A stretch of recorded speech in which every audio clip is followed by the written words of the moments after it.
ការបោសសម្អាតផ្ទៃក្នុងយោធារបស់ប្រទេសចិនបង្កើនលទ្ធភាពនៃការប្រើប្រាស់កម្លាំងលើកោះតៃវ៉ាន់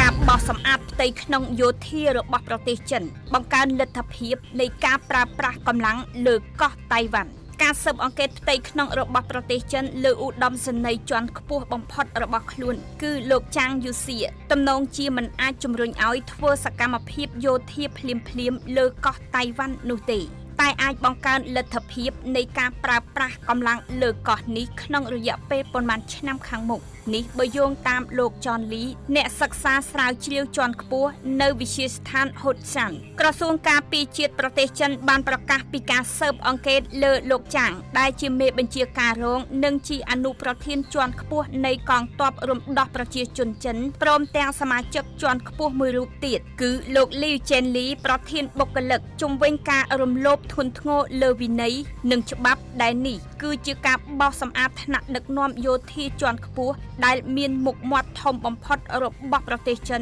នាពេលបច្ចុប្បន្ននៅក្នុងអត្ថបទវិចារណកថាមួយនៅលើទំព័រមុខរបស់កាសែតក្នុងស្រុកចិនបានពិពណ៌នានាថាការស៊ើបអង្កេតនេះថាជាសមិទ្ធផលដ៏សំខាន់មួយនិងបន្ថែមថាឧត្តមសេនីយ៍ទាំងពីររូបនេះបានធ្វើឲ្យចុះខ្សោយនិងរំលោភបំពានយ៉ាងធ្ងន់ធ្ងរលើប្រព័ន្ធទទួលខុសត្រូវក្នុងប្រទេស